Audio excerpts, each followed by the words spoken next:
Hola, buenas tardes, ¿cómo están? Esta es otra clase del Seminario de Derecho Penal del primer cuatrimestre de 2021. Hoy vamos a arrancar, o este video tiene el propósito de arrancar con el tema número 2 del seminario. En puntual vamos a tratar esta tesis doctoral, no sé si la alcanzan a ver. Es una colección de tesis doctoral, en este caso es de Gabriel Ignacio Anitúa. Eh, Esto un poco respondiendo a una inquietud personal de facilitar algunas lecturas relacionadas con lo que tiene que ver con realizar una tesis. Espero poder en los próximos cuatrimestres traerles algunas otras tesis para que ustedes las lean y para que tomen o se familiaricen con lo que es el estudio investigativo. Bien, la redacción de una tesis doctoral, de una tesis de maestría y bueno, y que vean las diferencias que existen con la redacción de lo que es el análisis doctrinario o el análisis jurisprudencial. Eh, Vamos a pasar al texto, si me dan un minuto.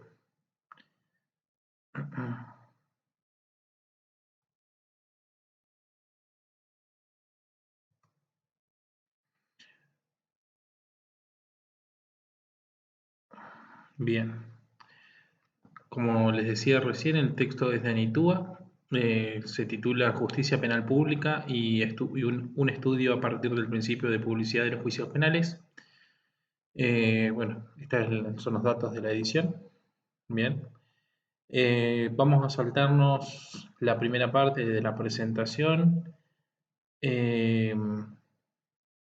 y también el prólogo. Vamos directamente a la parte introductoria o iniciando ya con el trabajo en sí.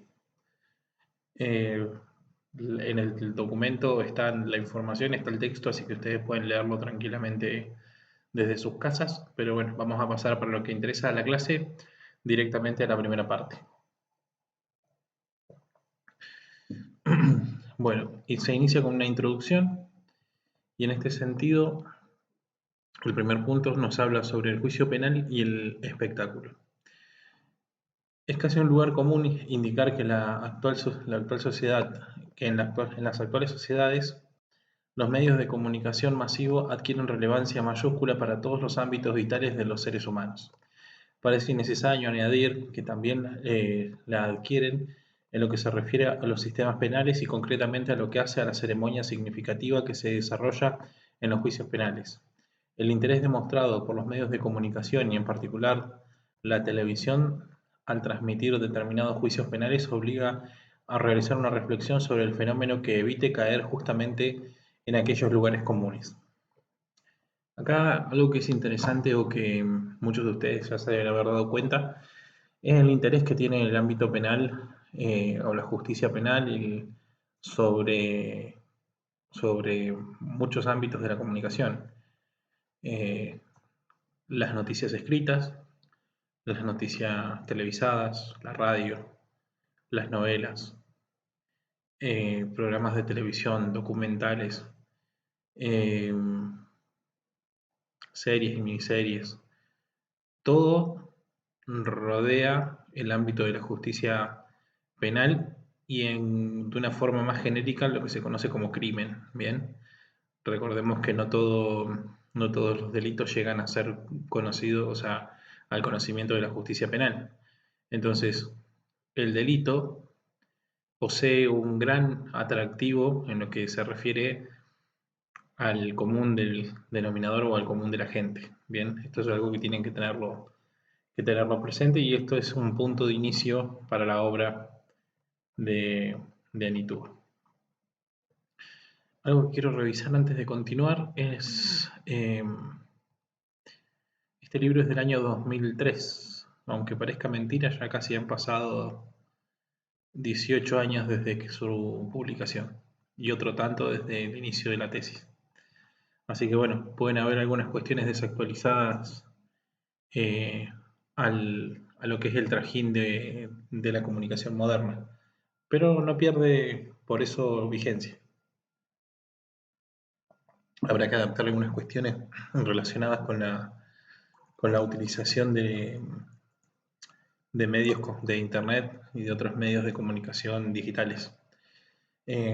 Disculpen si tengo que tomar bastante agua, pero todavía no me recupero de la garganta lo suficiente como para poder estar sin ningún inconveniente a esta altura. Bueno, vamos a seguir un poco más abajo. Seguidamente nos habla de las relaciones entre los modernos medios de comunicación de masas y la justicia penal. Son solo un aspecto de las relaciones entre justicia penal y opinión pública. Ambas relaciones son, además de conflictivas, profundamente complejas y, por otro lado, el momento de cruce de ambas lógicas en medio del juicio de atribución de culpabilidad o inocencia estatalmente controlado, que es limitado objeto de este trabajo, es solo uno de aquellos cruces. Es necesario recordar que tal punto de encuentro entre la lógica judicial y la lógica mediática no es un fenómeno novedoso. Acá algunas aclaraciones que creo que son pertinentes. En primer lugar, medios de comunicación de masas engloba todo esto que yo les acabo de nombrar. La justicia penal. Si hay algo que la sociología del derecho ha determinado, es que la justicia penal no es solamente la sentencia que se produce en un tribunal.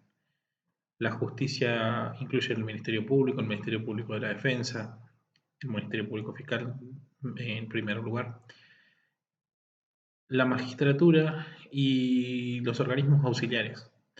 Entonces, la justicia penal es un término que engloba una variedad de, de cosas o de instituciones. Pensemos, por ejemplo, en todo lo que es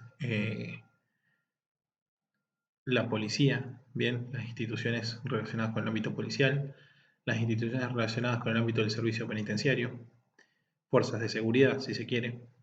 Entonces, la institución del Poder Judicial en sus distintos niveles, ya sea juzgados de faltas, tribunales de primera instancia, cámaras, organismos intermedios como puede ser un tribunal de impugnación o el mismo Superior Tribunal de Justicia, la Corte, bien, la Corte Suprema de Justicia de la Nación, la misma Corte Interamericana. Entonces, bajo el término justicia penal englobamos una gran cantidad de instituciones y una gran cantidad de fenómenos. Todos ellos interactúan en cierta forma con la opinión pública. Y ahí otra aclaración. Algo que todavía se discute en criminología e incluso es objeto de otra tesis doctoral que también estoy leyendo actualmente, tiene que ver con qué es la opinión pública. Si bien acá el autor trabaja un concepto de opinión pública, no lo hace de una forma tan especializada porque está centrado en otro aspecto o en una utilización instrumental del concepto de opinión pública. No en trabajar directamente qué es la opinión pública, ¿bien? Que es, como ya les digo, objeto de otros estudios de tesis. Entonces, la opinión pública pueden ser muchas cosas. Puede ser que la opinión cuando se dice, bueno, la opinión de la gente, ¿quiénes son, ¿quiénes son esas personas que instituyen la opinión pública? ¿Quiénes son los comunicadores que son la opinión pública? ¿Quiénes son los profesionales que son la opinión pública? ¿Qué grado de representación tienen de la realidad? De la realidad que se vive, por ejemplo, en provincia de Buenos Aires, en Capital Federal, o de la realidad que se vive en Río Negro, o de la realidad que se vive en Santa Cruz, o de la que se vive en Jujuy. ¿En qué grado la opinión pública es tal? Bien, hay un punto de cohesión entre, hay algo que se entiende es que hay un punto de cohesión entre la opinión pública o algunos acuerdos, siempre momentáneos, siempre fragmentarios, siempre en constante movimiento, pero también hay muchos puntos de divergencia. Entonces, el concepto de opinión pública es un concepto complejo, el mismo que justicia penal. Entonces, este párrafo destinado a la intersección entre justicia penal y opinión pública puede significar muchas cosas. Luego vamos a ver que esa amplitud se cierra sobre un aspecto puntual que tiene que ver con la televisación de los juicios penales. Bien, pero no es el único punto de contacto entre justicia penal y opinión pública. Esa es una inicial aclaración. Acá el autor parte de un marco macro, bien, y vamos a ver que ahora de a poco lentamente lo va cerrando, definiéndonos que esta primera introducción nos plantea o nos da a conocer cuál es cuál es el problema eh, social que, que se pretende analizar, ¿bien? Y de qué manera lo va a hacer el autor. Recuerden ustedes, recibí un correo hace poco que me preguntaba sobre los estudios de tesis. Bien, las tesis generalmente en lo que es estructura se centran inicialmente en la definición de un problema de investigación. Bien, algo sobre lo que nosotros vamos a investigar. La definición de un problema de investigación tiene o lleva íncito un recorte metodológico que quiere decir qué es lo que vamos a estudiar puntualmente. Bien, algo del universo de fenómenos que es relevante para la ciencia encargada de, porque se pueden describir tesis de ingeniería, tesis de medicina, tesis de derecho, de sociología, del derecho, de filosofía. Algo relevante para ese mundo o para esa parte del conocimiento. Eso implica separarlo de otros aspectos que están en el universo. Hecho un recorte metodológico y fijado el objeto de estudio, bien, y ya el problema de investigación, entonces, ¿cuál es la hipótesis que nosotros queremos demostrar? Debemos fijar los objetivos generales y los objetivos específicos, determinar el marco teórico general y el marco teórico específico, elaborar un cronograma de tareas, establecer la metodología de trabajo. La metodología de trabajo tiene que ver con decir o con establecer con anterioridad cuál va a ser nuestro método de trabajo para iniciar para ingresar a ese problema. ¿Qué vamos a hacer? ¿Cómo lo vamos a hacer? ¿Bajo qué lineamientos vamos a trabajar? Bien, todo esto hace un estudio de lo que sería una tesis doctoral desde el ámbito de la metodología. Eh, dos, acá les puedo recomendar, si me dan un segundo, hay una tesis, hay un libro que me sirvió bastante en mi elaboración de tesis, que es un libro de un profesor de la UBA. A ver si lo alcanzan a ver. Es Metodología aplicada para la investigación jurídica de Sebastián Sancari. Un libro pequeñito, chico, bien, complejo, pequeño, pero que tiene muy buena información relacionada con cómo estructurar una tesis y cuáles son los elementos básicos para avanzar en un estudio de tesis. Este libro es muy bueno para aquellos que estén interesados en un estudio más complejo, por ejemplo, puedan recurrir a un libro como podría ser este, Metodología de la investigación de Sampieri. Bien, esto es algo un poco más complejo. Bien, complejo, técnico, bien, una lectura pesada. Así que bueno, hay de todas las opciones en el mercado. Hay otros libros de metodología, tengo otros. Pero bueno, nos estamos adelantando. Seguramente ustedes en el nuevo programa de estudio tienen una materia específica de metodología de la investigación. Pero bueno, espero que muchos de ustedes sigan adelante con sus carreras de perfeccionamiento profesional y realicen tesis, o sea, tesinas de especialidad, tesis de maestría, tesis de doctorado, y que sigan adelante. La carrera no finaliza en el grado, sino que hay otras instancias que llegar, la especialidad, El máster y el doctorado son los iniciales, bueno, existe también tesis postdoctoral. Bueno, muchos ámbitos de conocimiento que se pueden ir trabajando. Vamos a continuar con el texto, según les decía, y vamos a ir viendo algunos aspectos que he marcado como relevantes. Se analizará aquí el principio de publicidad de los juicios penales y nos adentraremos en la cuestión polémica actual sobre la posible transmisión televisiva. El juicio penal será definido como la institución penal compleja que debe llevar irrogada su publicidad, o lo que es lo mismo, posibilidad de ser percibida por individuos ajenos al conflicto social que se dirime en esta instancia.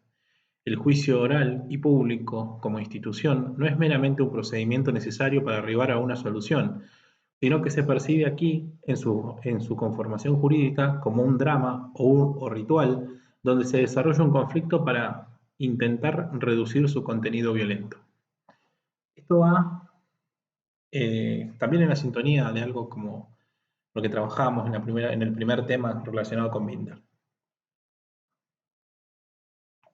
La publicidad, además de ser un rasgo que está consignado en la ley, que recordemos la ley, la publicidad puede ser interpretada, digamos, yo puedo decir que un procedimiento es público, pero en definitiva, ¿qué va a implicar esa publicidad? Va a depender. Publicidad puede ser conocimiento solamente de la resolución, de cómo se ha sido resuelto ese conflicto. Publicidad puede ser conocimiento del juicio, conocimiento amplio de todo el procedimiento, conocimiento, bueno, hasta dónde va a llegar el conocimiento de lo que va a ser público, ¿bien? Recordemos que en el juicio penal generalmente se ventilan cuestiones importantes, pero no deja de ser cierto que existe un conflicto de base. Por ejemplo, cuando hablamos de un delito de abuso sexual, no dejamos de hablar en líneas generales de lo que se entiende por agresión sexual en nuestra sociedad. La agresión sexual individual es solamente un caso que en ese caso puntual que es llevado a juicio, indirectamente desde el punto de vista de la sociología del derecho, representa aquello que la justicia penal hace con los conflictos relacionados con las agresiones sexuales en esta sociedad o en la sociedad a la cual pertenezca el caso. Bien, entonces es representativo. Y aquí hay una distinción entre métodos de estudio de análisis cualitativo, cuando decimos, por ejemplo, tenemos un caso y este caso es muy representativo y trabajamos sobre una sola muestra o sobre pocas muestras, eso es análisis cualitativo. Otro tipo de análisis es el análisis cuantitativo, que se refiere a la cantidad de casos. Entonces, ese tipo de análisis no busca elementos relevantes, sino que busca un análisis vinculado a la estadística o a lo estadístico. Temas que seguramente alguien nos va a aburrir próximamente, pero bueno, voy a tratar de no seguir siendo yo. Seguimos adelante. Además, pensar sobre la difusión televisiva de los juicios penales servirá como excusa para indagar con atención sobre la naturaleza, origen y funciones del principio de publicidad de dichos juicios, recibido en constituciones modernas y documentos internacionales, así como sobre toda naturaleza pública del juicio penal.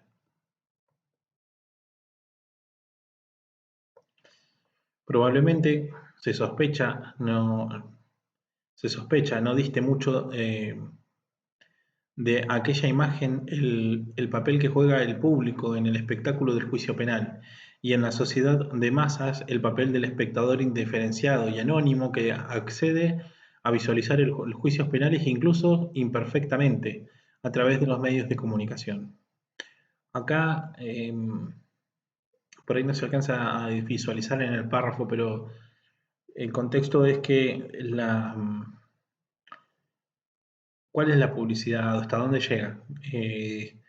Con publicidad nos referimos a que escuchen las 10 personas que están en la sala, 20 personas que están en la sala, 100 personas que ingresan en una sala de juicio, o publicidad realmente es que el juicio sea apreciado por la mayor cantidad de personas posible dentro de nuestra sociedad, que tenga el máximo alcance posible. Entonces, ¿cuánto es publicidad? Porque publicidad puede ser un conocimiento, pero ¿cuál es el límite? Bien, básicamente el autor indaga sobre esas limitaciones. ¿Cuánto es lo mínimo? ¿Cuánto es lo máximo? El término espectáculo es usado en efecto en forma despectiva por diversos actores del sistema judicial y de la Academia del Derecho. Ello en tanto los diversos operadores observan con recelo la irrupción de la lógica mediática y especialmente televisiva en la que les resulta más propia de la especialmente televisiva en la que les resulta más propia de la justicia penal. Acá hay una cuestión que tiene que ver con los tiempos de la tele o con aquello que vende en televisión. Entonces, cuánto la lógica del procedimiento penal destinado a la averiguación de la verdad, si se quiere, choca con la lógica del espectáculo siempre en busca de la primicia y de aquello que vende con mayor o que aquello que se presenta como más novedoso. Entonces, son lógicas distintas y si bien pueden congeniar, tienen diferencias importantes. Eso es una de las primeras aclaraciones que hace el autor. No son los avances técnicos, entre ellos la televisión, los que provocan los cambios políticos o sociales, aunque tampoco podemos pensar en estos si aquellos no hubieran sucedido. La nueva tecnología se presenta deudora, incluso se la ha descrito como parasitaria, de todas las lógicas y los discursos de las narrativas clásicas o mejor modernas, en el sentido de encuadrarse dentro de determinada forma de organización política, Estado, y económica, mercado, que tiene concreto origen histórico y que generó concretas prácticas discursivas desde el fin de la Edad Media en Europa. Bien, este es el contexto en el cual se produce este cambio. Creemos que de cualquier forma y con mayor o menor éxito, ninguna forma de expresión del ritual judicial puede quedar alejada de alguna expresión de espectáculo, como tampoco puede estar alejada de la lógica política. A cada forma de organización política le corresponde un determinado régimen de la mirada, una forma de representarse ante el público, una forma de espectáculo en suma. El espectáculo en sí no se verá alterado en su esencia, ni, ni se mantienen las formas culturales preexistentes, cambiando de formato, ni si estos cambios de formato realmente modifican el fondo de esas prácticas, proporcionando otras distintas. Eh, Algún grado de conocimiento o de publicidad todas las estructuras poseen. Y además, la lógica política se refiere con que el Poder Judicial no deja de ser uno de los tres poderes del Estado. Y fíjense qué frase, porque se ha reconocido o se dice que la prensa es el cuarto poder del Estado. Entonces es la interacción entre este tercer poder que es la justicia y un cuarto poder virtual, si se quiere, que es la prensa. Esa interacción es la que se lleva a conocimiento. Vamos a ver que hay mucho que decir sobre esta interacción y que no es nueva tampoco. Inicia, si siguen a Foucault, por ejemplo, Foucault, aunque no está tratado acá en el libro, quienes tengan a la mano, por ejemplo, el libro de Vigilar y Castigar de Foucault, van a ver eh, la justicia supliciante con las ejecuciones públicas realizadas por el rey, punto número 1, y las tecnologías del castigo carcelario relacionados con el Estado moderno. 2 puntos o 2 visiones. En un momento que se analizaron como sucesivas, digamos, abandonadas los castigos supliciantes, en segunda instancia venían los castigos del Estado moderno. Hoy en día se considera que estas 2 visiones en un cierto punto se articulan. Vamos a ver por qué siguen habiendo castigos graves. Es así que Bobbio queda encantado con esa definición, pues considera a la visibilidad la clave de la democracia, el gobierno del poder público en público. No es el único que hace esta comparación. Ya integran el lenguaje cotidiano y sobremanera el judicial las menciones a actores, roles, escena, presentación, que deben ser consideradas como algo más que una metáfora en análisis sociológicos serios. Esto es válido para cualquier tipo de relación. La persona, en su acepción etimológica, una máscara. De la misma forma, en la actualidad tienen gran importancia los términos como actor o rol. Eh, Acá cuando se habla de máscara, vamos a ver eh, cómo el autor después habla un poco de lo que es Goffman, que es un autor de criminología, y Goffman se refiere a cuál es el rol que cada uno de nosotros jugamos dentro de nuestra sociedad. Y, y cómo en última instancia, hasta último momento, todos desempeñamos un rol en la escena, si se quiere, en la escena de lo que es el teatro de la sociedad y también en sí mismo el teatro de la justicia. Bien. Erving Goffman sostenía que en el escenario el actor se presenta bajo la máscara de un personaje, ante los personajes proyectados por otros actores.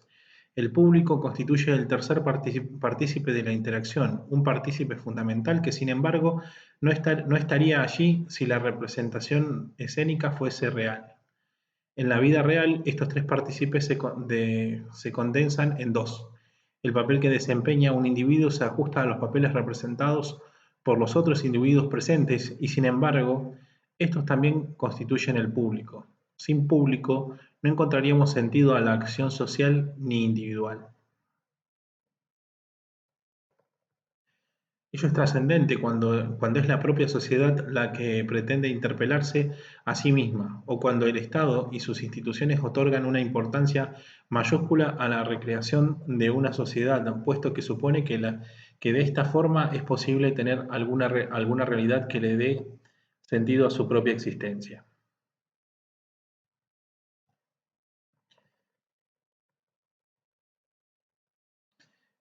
Y es que en el caso de los juicios penales, ya ellos mismos y en su estructura de realización real, se reserva un lugar para el público, reproduciendo el modelo espectacular del teatro. Otra vez habrá que recurrir a la etimología de las palabras, puesto que todas las palabras relacionadas con el juicio penal remiten a esta impronta ceremonial. La audiencia nos obliga a pensar en las personas que oyen, latín audire, las declaraciones vertidas en la misma, manifestaciones hechas públicas, del latín declarare, la sentencia pierde su sentido, no solamente el etimológico, si nadie la oye, a lo que también remite el latín sentire, y los abogados son quienes aportan su voz a quienes la precisan, el latín advocatum. Eh, los abogados hablan en nombre de, bien, o por cuenta de. Nosotros abogamos. De ahí viene, el término abogado viene de abogar. El abogado es quien aboga por una persona o por su cliente.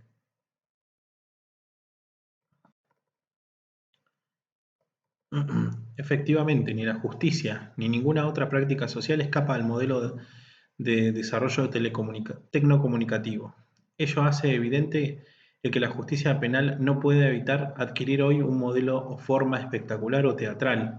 Este formato la supera, pasa por arriba de los discursos tradicionales y hace inevitable el debate sobre la técnica que atrapa en su lógica a la lógica judicial. Pero haríamos mal en pensar que con este modelo se abandona otro modelo real de representación social de los conflictos en sus diversas expresiones.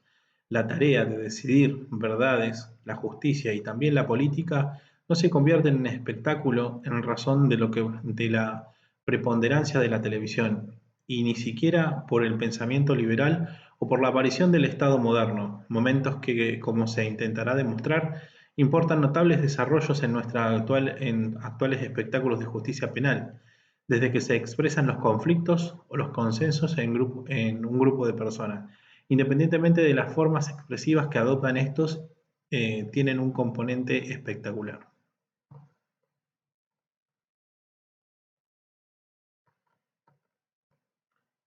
el autor lo que nos referencia ahí es que más allá de los desarrollos y los cambios, el carácter de publicidad y la necesidad de público son factores que atraviesan el tiempo y distintas circunstancias relacionadas con evoluciones, con lo que se considera evoluciones en la sociedad. Por ello también nos ocuparemos brevemente de esta investigación de una tentativa de modelo de enjuiciamiento penal, no menos actual, en la que se privilegia el no ritual y, en definitiva, el secreto, con el modelo de la conformidad y utilizando tanto las instancias de eficiencia cuanto las atendibles denuncias a la espectacularización del proceso, pretende imponer a otro trámite de tipo secreto, bajo el control todopoderoso de los expertos y quizá por ello mismo más consustanciado con el otro proyecto no declarado de la modernidad, el de la racionalidad burocrática. Así como dije, hay defensores de la publicidad, hay detractores de la publicidad. Bien, entonces esto es lo que estaba mostrando. Lo contrario a este uso técnico de la razón está dado por la interacción entre los hombres con respeto de su dignidad y libertad. Tal interacción puede darse en un contexto comunicativo, pero en primer lugar informado. Tal comunicación e información en clave democrática requiere de un modelo de espectáculo. El modo teatral es el más característico de la democracia ateniense y también de las democracias representativas. Asumiremos que esto se observa en el plano político y también en el judicial, especialmente en el terreno judicial penal, para cuya demostración histórica dedicaremos una buena parte del presente trabajo. Sin embargo, y como también se venía diciendo, la desconfianza hacia el espectáculo judicial existe incluso en los sectores más progresistas y críticos del pensamiento jurídico. Entre las más valiosas opiniones críticas a toda representación que supone el juicio penal se encuentra la de Alessandro Barata, quien reconoce esta característica de espectacularidad como plausible de manipulaciones distorsionantes. Barata es un gran autor italiano de la década del 80.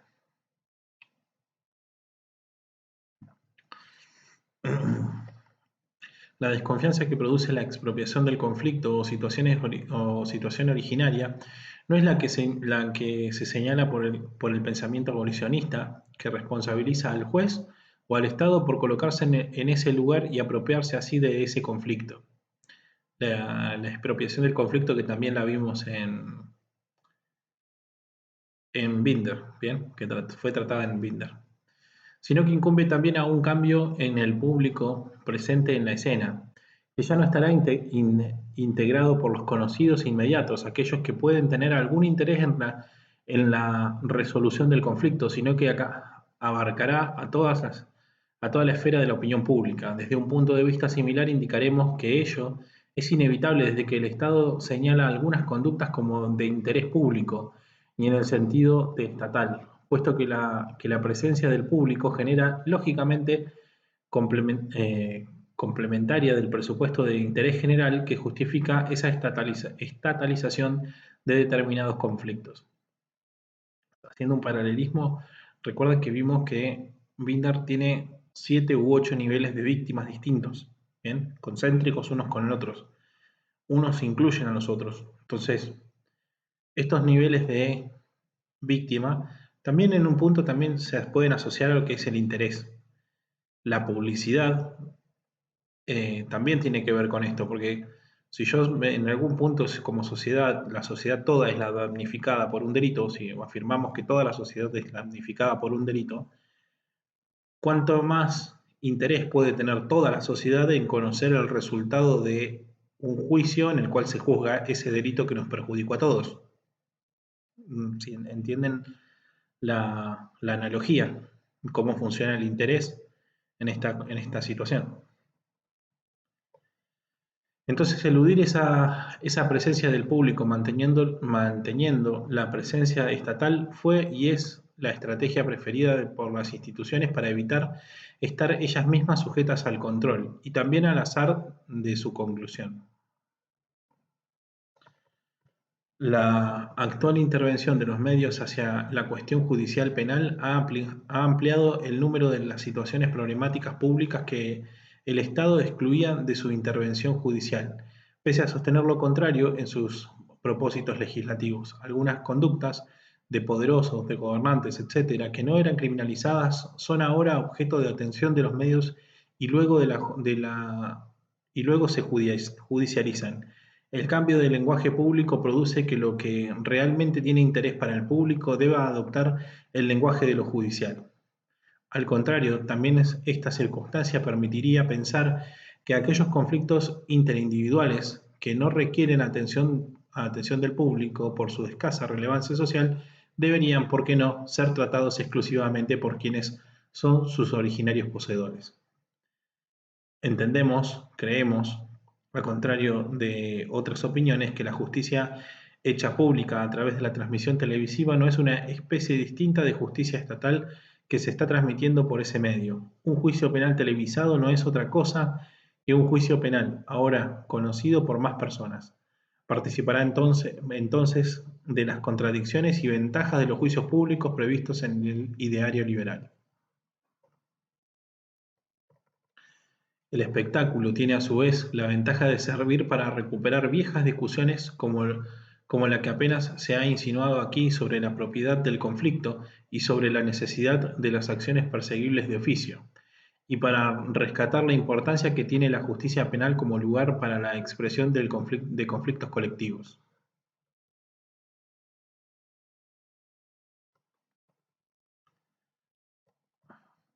Por ello, el modelo democrático representativo que se ha impuesto jurídica y políticamente en Occidente, a pesar de Rousseau, se relaciona con la forma de expresión teatral. El contradictorio que quienes defienden este modelo de la democracia se opongan, sin embargo, a su forma de expresión frente al público. No partía de esa ambigüedad del discurso jurídico ilustrado liberal mayoritario. Los partidarios de la democracia representativa se preocupaban e insistían en los pormenores del espectáculo de la representación para conseguir la legitimidad, y quienes se oponían a tal representación apostaban por la democracia directa con su específica forma de espectáculo.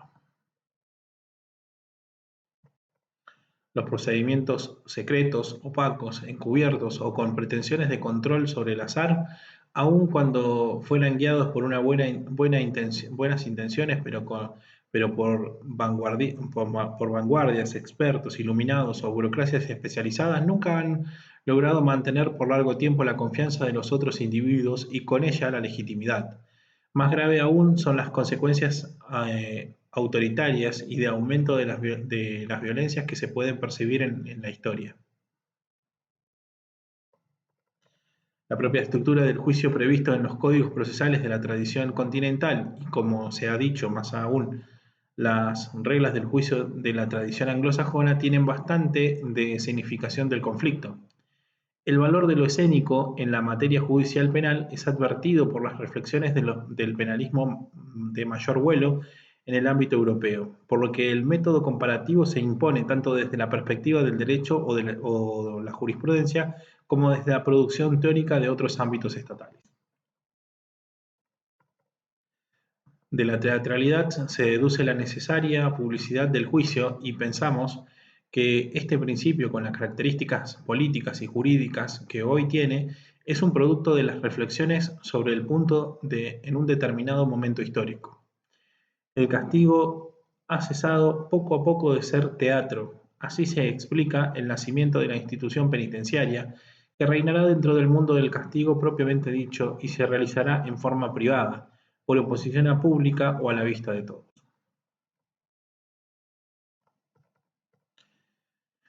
Aparentemente, y siguiendo el análisis Foucaultiano, acá volvemos a Michel Foucault, esta privación u ocultación del castigo no estaba en el programa de los reformadores, pues si bien proponían una forma suave de castigo, ellos querían que éste reflejara el delito que le dio origen. El castigo sería análogo y habría un repertorio adecuado de castigos para cada delito. Además, los reformadores insistían en la amplia difusión que deberían tener estos castigos, tanto para el ejemplo como para la expresión del bien común. Sin embargo, no se gestó en esa época el teatro público variado que surge de estas teorías, sino El confinamiento disciplinario, que tiene origen más humildes, la tradición de la estructura de secuestro que había ido surgiendo en Europa durante estos siglos de expansión del capital. Acá les quiero hacer una aclaración porque por ahí no sé si se llega a entender. Los reformadores, Jeremy Bentham, Carrara, Beccaria, entre otros autores de la época, querían que los castigos fueran expresivos, como les dice el autor. Entonces, asociar un tipo específico de delito con un tipo específico de castigo. Lo cierto es que en esta época es la época donde se instaura o donde se vuelve hegemónica la aplicación del castigo carcelario, el tiempo de detención y los trabajos forzados como parte de esa detención.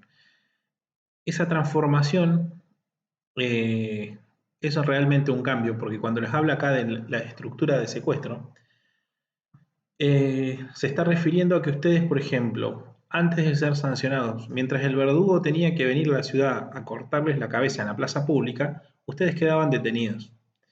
Esa detención no era un castigo ni era una pena para el sistema. Estaban detenidos, punto. El castigo iba a ser lo que venía después, que era el suplicio en la plaza pública. Entonces esa detención que antes no era entendida como castigo se transformó con la creación de las penitenciarías en el castigo a ser aplicado en lugar de la ejecución en la plaza pública. Pero ese castigo no se realizaba en la plaza como antes, sino que se hacía en una institución cerrada, sin acceso al público o con muy limitado acceso al público. Todo el mundo sabía que se hacía dentro de ese lugar, pero muy pocos tenían conocimiento directo de ese sufrimiento. Lo que sucede hoy con ustedes con lo que son las penitenciarías o con lo que son los establecimientos de ejecución penitenciaria. O sea, la mayoría de ustedes o la mayoría de la sociedad no conoce qué es lo que sucede dentro de esas paredes. Eh, esa fue la transformación o el cambio y ese fue el fracaso, si se quiere, de una propuesta relacionada con cómo se debía castigar. Sin embargo, en este nuevo paradigma surgido de las reformas del Estado moderno, si se impone otra idea de los reformadores, que la parte del proceso ligada a la imposición de la pena, la estrictamente judicial, racional, que ya no estará directamente vinculada a la violencia, que no tendrá la mancha del verdugo, se realice frente al público. Bien, el juicio es público, la ejecución es privada. Porque en Francia, por ejemplo, que exista la penitenciaría no quiere decir que se dejó de ejecutar o de aplicar, por ejemplo, la pena de muerte. La pena de muerte se hacía, pero ya no se hacía más ante la plaza pública, sino en un lugar privado, en un sector de la cárcel, con un funcionario o con algunos funcionarios que intervenían en calidad de verdugos, por ejemplo.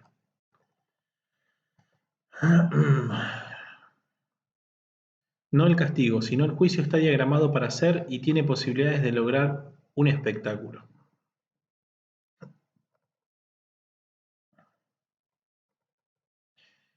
Esto es comprensible si recordamos que, además de las propias reglas de la cultura jurídica, la temática criminal está vinculada a todos los géneros históricos de la cultura popular, muchos antes del invento de la televisión.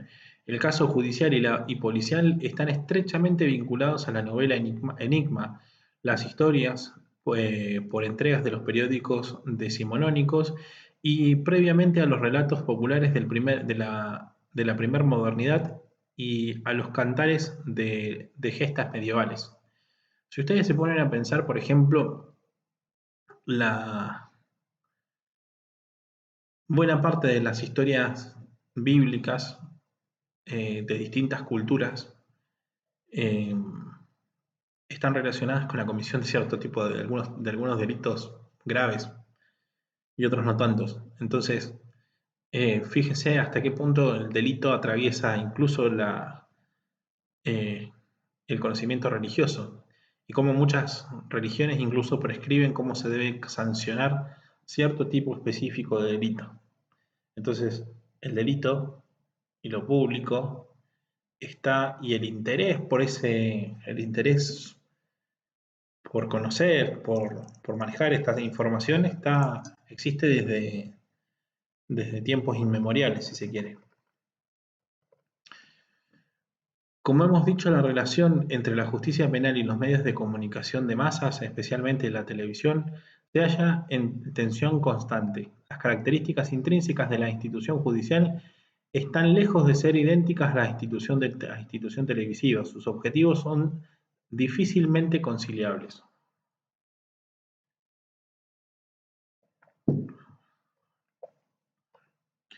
Resulta al menos extraordinario que todos los días decenas de acusaciones fiscales sean pronunciadas en nombre de un pueblo francés que en esencia las ignora. Bien, cómo el Ministerio Público y la justicia trabaja y en general el pueblo no conoce qué es lo que sucede. Dificultosa relación entre visibilidad e invisibilidad. En los últimos tiempos estamos asistiendo a un resurgir de la información jurídica o crónica de tribunales en los medios de comunicación social en virtud de la difusión de noticias relativas a los diversos procesos penales. Esta constante demanda ciudadana de información ha generado no pocas inquietudes en el sistema judicial que ante tal presión tiende a replegarse sobre sí mismo, cerrando herméticamente las fuentes de difusión y origen de información. Nos parece que funcionarios judiciales y juristas, los expertos, le temen por diversos motivos a los medios de comunicación en general y en mayor medida a la televisión. Pensemos, por ejemplo, para que ustedes tengan una idea, en el caso Maradona. El interés mediático está en todo, hasta el mínimo detalle.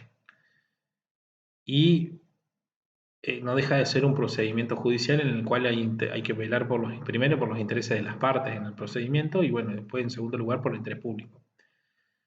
Entonces, o por ambos al mismo tiempo, si se quiere. Entonces esta tensión es real, digamos. Basta con pensar, por ejemplo, un caso como este, el caso Nígima, o tantos otros casos que son eh, fundamentales para la prensa nacional y también incluso llegando a repercutir internacionalmente. De cualquier forma, se quiere señalar un posible peligro no suficientemente señalado. Este par, medios de comunicación, justicia penal, tendrían relaciones de confrontación y no de cooperación para casi todos los estudiosos del tema. Sin embargo, también debería advertirse de los peligros, tal vez más graves, que acarrean estas relaciones cuando no son de confrontación, sino de colusión en sus objetivos, tanto de la prensa cuanto del juez. Cuando el linchamiento del acusado es perseguido por ambas instancias, esta cuestión no puede dejar de ser señalada. Bien, cuando la opinión pública, esto señala una cuestión, cuando la opinión pública pide el castigo indiscriminado y la justicia aplica un castigo racional, hay una divergencia entre lo que se pretende hacer con este conflicto. El problema viene cuando los medios de prensa piden un castigo exagerado o extraordinario y es el juez el primero en hacer lugar a ese castigo porque posee sus propios intereses que están en colusión o están en concordancia con los intereses televisivos o el llamado interés público. Entonces existen peligros en ambos extremos. O sea, no es inocente la mirada del autor. En la tradición procesal que integramos y ahora, de acuerdo a los documentos constitucionales y tratados internacionales, el desarrollo del debate o juicio en sentido estricto deberá realizarse en un cuadrilátero, cuyos dos lados menores los ocupan defensa y la acusación, y los mayores el tribunal, y enfrentándolo y observando la escena configurada por los tres lados el público. Sin embargo, en las sociedades de masas ya no se verifica la presencia del público en forma directa en la sala de audiencias. Nuevas formas reemplazan e invierten en esta presencia popular y aunque pueda resultar difícil, intentaremos describir dos posibles modelos hacia los cuales puede derivar o naufragar el espectáculo judicial diseñado en las constituciones durante estas sociedades del siglo XXI. El punto número 2, sobre el presente libro y la metodología. La metodología de la investigación tiene que ver con lo que se va a hacer y cómo se lo va a hacer. Cuáles son los conocimientos necesarios para abordar este trabajo y darle forma, ¿bien? Entonces, se quiere un anticipo, una hoja de ruta. Sigamos un poco más adelante.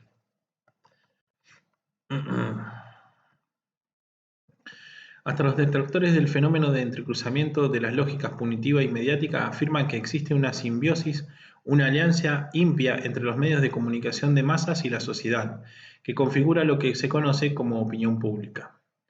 Es por ello que no debe descuidarse a esta opinión pública, a menos que se pretenda mantener a la justicia penal separada de la sociedad y, por lo tanto, convertirla en una herramienta alejada de lo que puede ser en una sociedad democrática. Se puede realizar juicios de espaldas al público, pero esta forma de actuar no puede prolongarse en el tiempo si no es a través de ejercicios autoritarios y hasta tiránicos del poder. La oposición a la difusión televisiva de los juicios penales en el marco del pensamiento jurídico tiene distintos orígenes.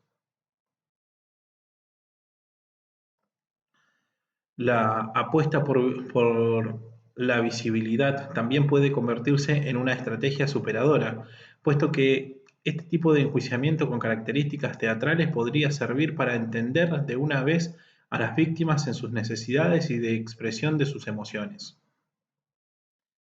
Volvemos otra vez con las necesidades de las víctimas que ya vimos en Binder. En la confrontación entre ritual expresivo y eficiencia administrativa, nos inclinamos por el primero, y mencionarlo así de entrada a los lectores nos parece obligado, como indicación para la lectura del trabajo y como acto de honestidad del autor, pues estos presupuestos o prejuicios siempre delimitan el trabajo posterior.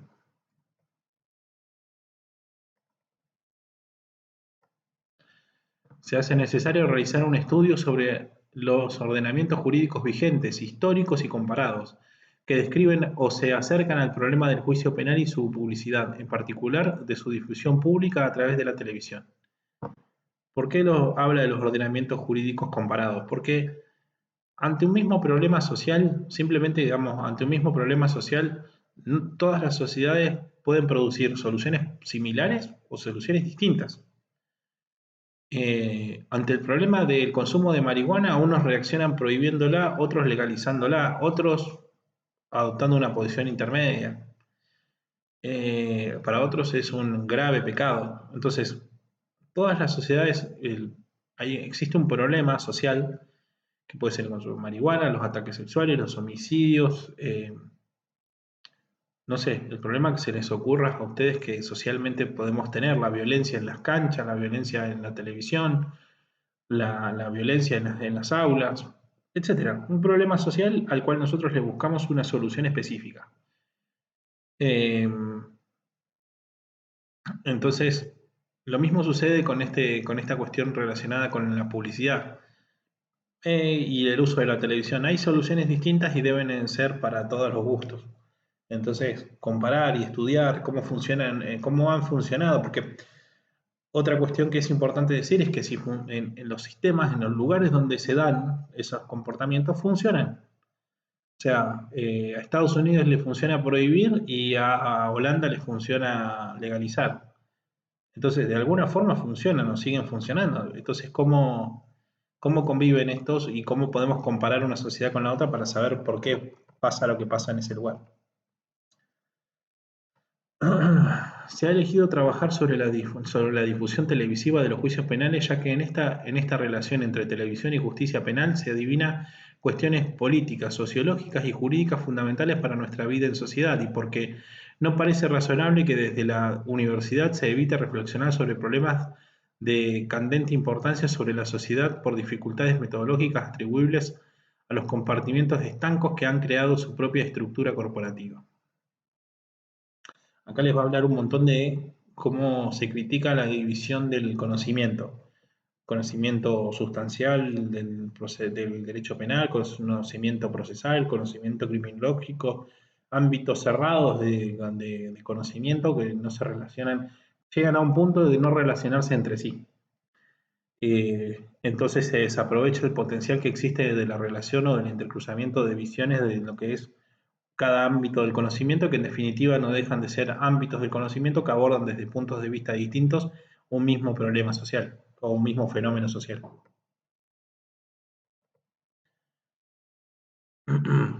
Esta visión más amplia de los problemas penales ha permitido pensar en problemáticas que permanecían ocultas, entre ellas la esencialmente delimitadora de la disciplina, la pena.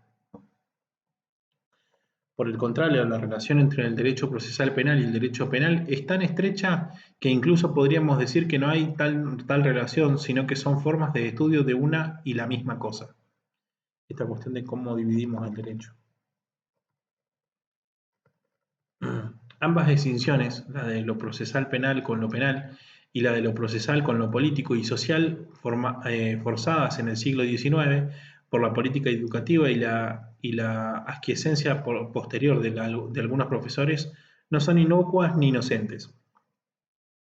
Tienen que ver con la consolidación de regímenes que quieren explicar las decisiones políticas de primera magnitud que incumben al proceso penal como una asignatura técnica, que poco tiene que ver con la teoría del derecho o con la separación de poderes o otros principios democráticos.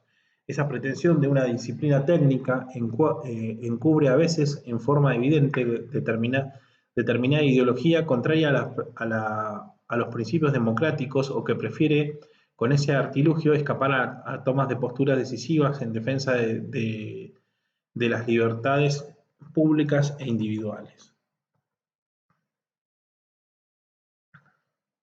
Por el contrario, se sostendrá aquí que ni el derecho procesal penal es autónomo del penal, ni el derecho penal es autónomo del procesal penal, y que ambos conforman política criminal del Estado.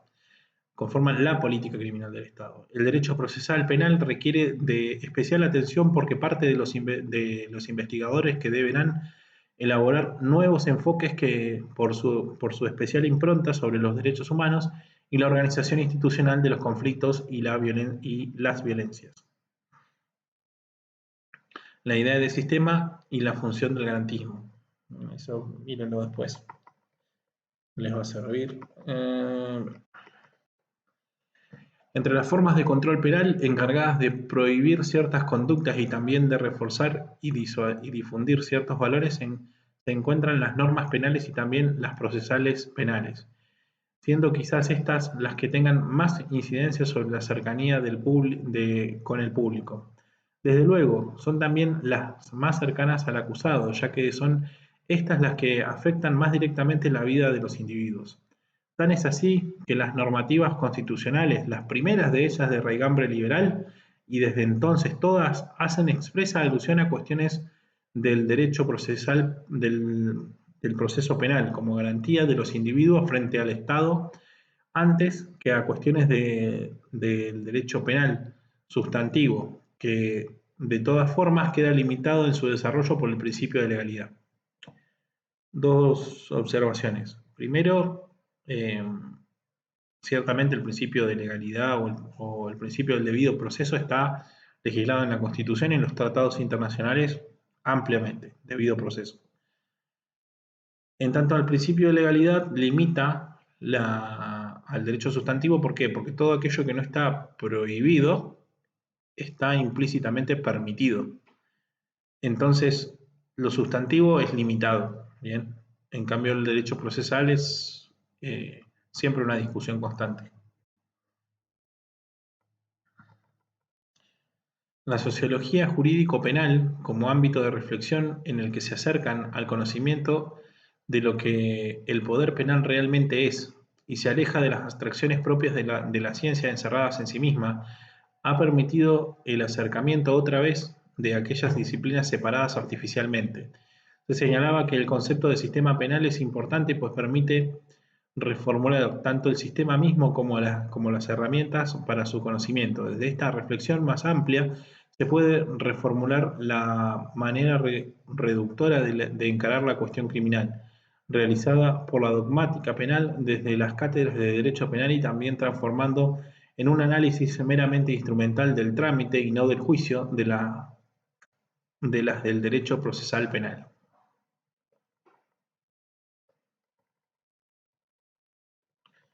Desde esta óptica, las relaciones entre la justicia y los medios de comunicación en el contexto liberal de expresión de la libertad de información y del debido proceso era uno de los problemas que inevitablemente tenía que plantearse. Un estudio adecuado de cualquiera de los principios que gobiernan las actuales formas de enjuiciamiento debe comenzar por la comprensión del problema cultural y político que tras él se reside. Los sistemas de enjuiciamiento penal han ido a la par de la historia política y guardan perfecta correspondencia con ella. En nuestro caso, no abocaremos al principio de publicidad en los juicios penales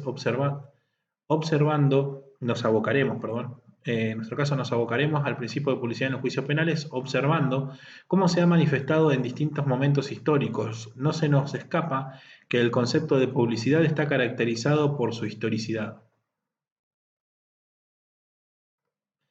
Para ello, el repaso histórico se hace ya no con la pretensión de encontrar una verdad en el pasado, sino más bien para reconstruir el pasado de nuestras verdades.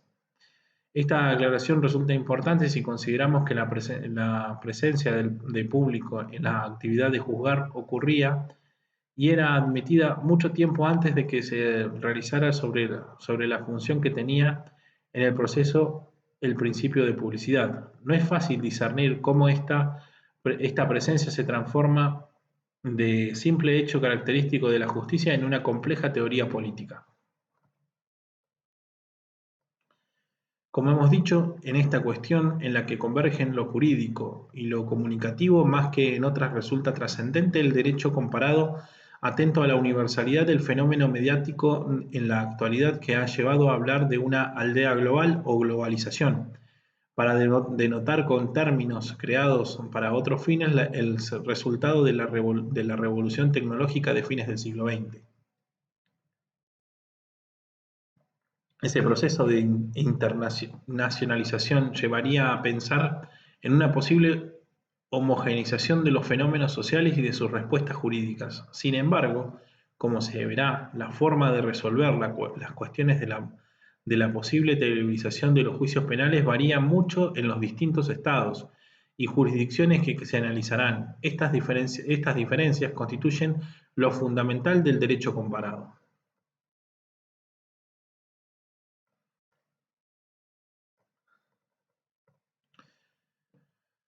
Así nos referimos a lo largo de la investigación y expresamente al final a dos modelos que no existen, ni existieron, ni existirán en ninguna parte en forma pura. Los modelos o tipos son constituidos organizando lo más relevante de fenómenos que nos interesan particularmente para la ejemplificación de lo que deseamos aprender. Los tipos los usamos o construimos aquí, pero también cualquiera de los otros utilizados sociológicamente. Son también ficciones, pero que toman en cuenta la realidad y resultan indispensables para analizarla. Son los tipos ideales en su definición y en su construcción, los que nos permitirán comprender la realidad social del fenómeno que queremos estudiar, así como de sus efectos en diferentes sociedades. Para definir u obtener los tipos realzan conceptualmente ciertos elementos de la realidad que luego en la construcción de los mismos durante la elaboración del trabajo se ilustran y se hacen comprensibles, tanto los tipos cuanto a la base empírica o la realidad. Los tipos aquí utilizados son en términos weberianos tanto históricos con referencia en el tiempo y lugar determinados como por ejemplo capitalismo, como conceptuales, tratar fenómenos recurrentes y puede llegar a ser relativamente atemporales como por ejemplo burocrático. Ello en tanto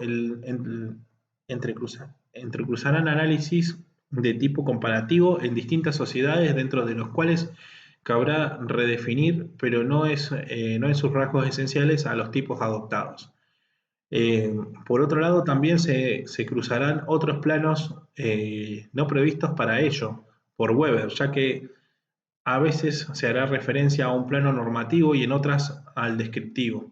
Eso se hará con el debido cuidado e intentando señalarlo, pero sin evitarlo, pues se considera o se intentará hacerlo la correlación de estos dos planos que son fundamentales al referirnos a las instituciones jurídicas. Bien, pasemos en limpio estos 3 párrafos.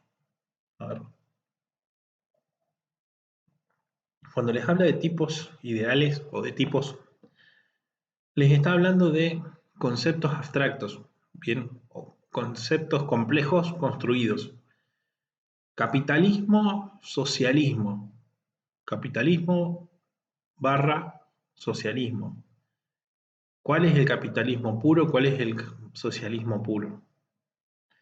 Distintos, entonces se crea una construcción que dice esto es el capitalismo puro, esto es el socialismo puro, y se analiza las sociedades del mundo diciendo esta sociedad es más o menos capitalista y esta sociedad es más o menos socialista. O esta sociedad posee rasgos capitalistas con profundos enclaves de tipo social. Oye, como se decía en un momento de China, que decían es capitalista exteriormente, bien, o para la comunidad internacional, y es socialista interna. Entonces, son tipos ideales.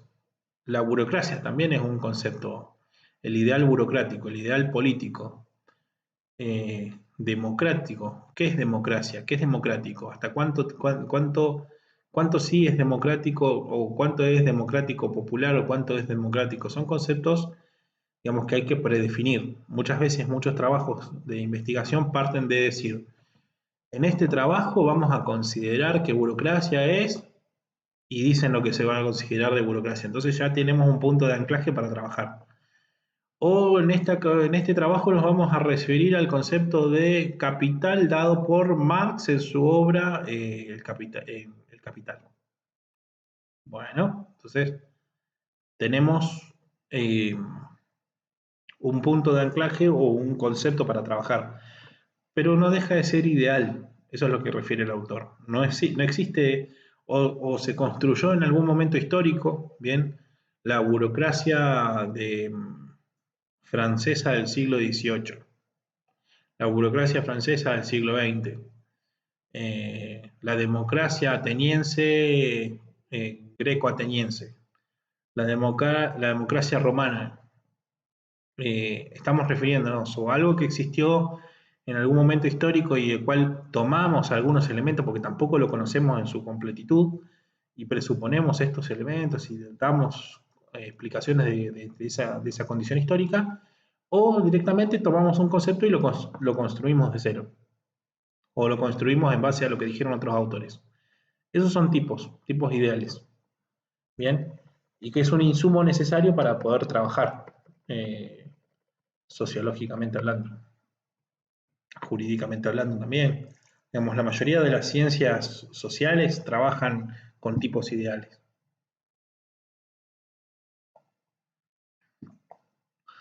Cuando cataloguemos o definamos a un sistema de enjuiciamiento histórico como público o secreto, estaremos haciendo referencia a ese sistema histórico o del derecho comparado. Se acerca más al contenido que le hemos dado a esta categoría. A la vez, al hacerlo, estaremos dotando de contenido empírico a esa categoría y contrastándolo. El tipo ya no será ideal en el sentido de no tener contacto con un referente real. El tipo es una abstracción de lo concreto, pero algo distinto de ello. Cuando estamos diciendo esta realidad es más o menos concordante con este tipo ideal, ya estamos analizando los hechos, lo empírico, la realidad. Entonces, es otra cosa, ya no deja de ser solamente una abstracción. El método utilizado es una herramienta para ordenar datos y para comparar, y de este modo solo se tendrá en cuenta su utilidad. La utilidad de la comparación de los grandes modelos será mayor todavía cuando se pase del plano descriptivo al plano de la crítica y la proposición política. Asimismo, necesario en una investigación sociológica y jurídica. Eso último, muchos podrían estar en desacuerdo. La proposición política.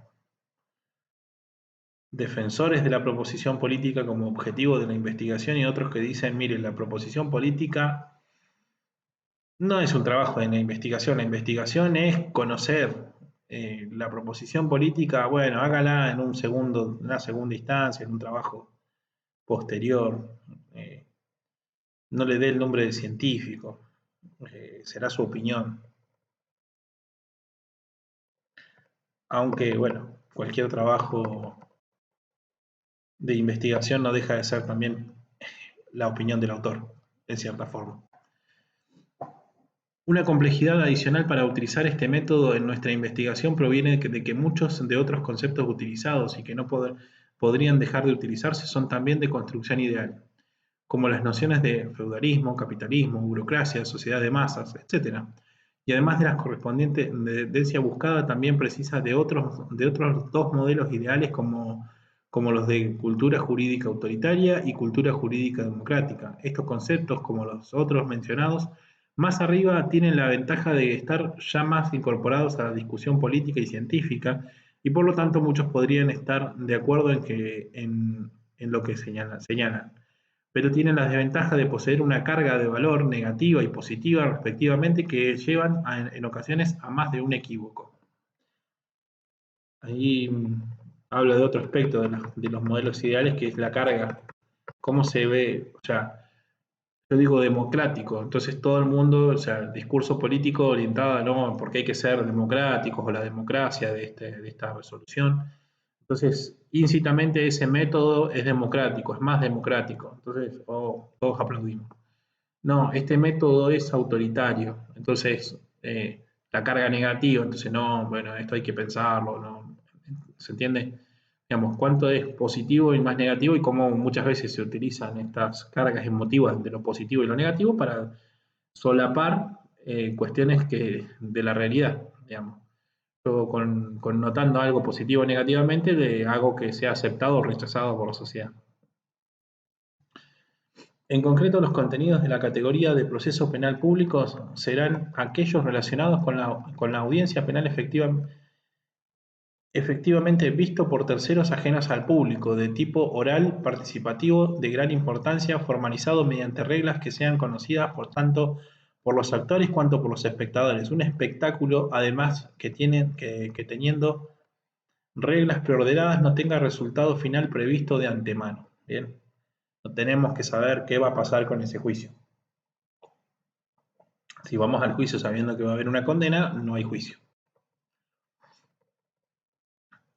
Los contenidos del proceso penal secreto se relacionan con la invisibilidad para terceros al proceso mismo, con un mayor peso de los expedientes escritos, esencialmente burocratizado, con mayor injerencia de predeterminación y otorgamiento de sentido por parte de funcionarios, sin reglas para la actuación o si ellas existen, no conocidas públicamente.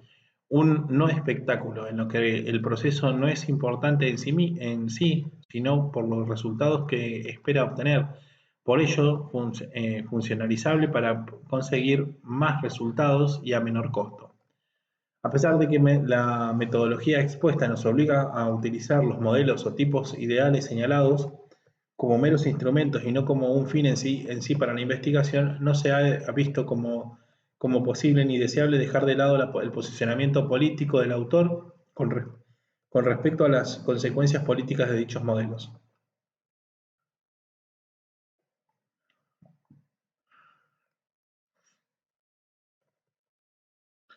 Acá la contraposición clara entre el modelo procesal inquisitivo o secreto y modelo adversarial público. Bien, es clara la referencia.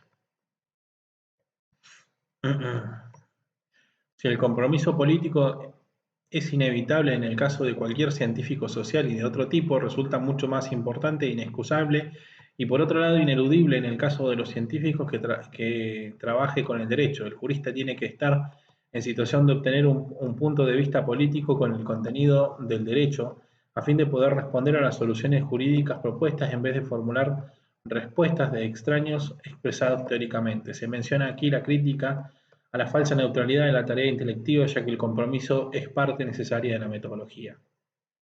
Volvamos. No concuerdo 100% con esta expresión del autor porque lo siguiente. Buena parte de los autores de metodología concluyen en que las opiniones del autor están muy bien para ser parte de las conclusiones del trabajo. Bien, todo el momento valorativo en el trabajo habría que suspenderlo, llevarlo todo a la conclusión y de, bueno, el análisis de la conclusión y qué es lo que nosotros esperamos y qué es lo que nosotros vemos, porque la conclusión en parte no deja de ser o de advertirle al observador que es aquello que nosotros opinamos sobre este asunto. No es un dato de la realidad, no es un dato empírico, no es algo verificable. Las opiniones son opiniones, o sea, no son falseables, no se puede predicar verdad o falsedad de una opinión. El trabajo científico y el trabajo social construido desde el ámbito científico tiene que poder ser falseable, poder ser predicarse verdad o falsedad en relación a.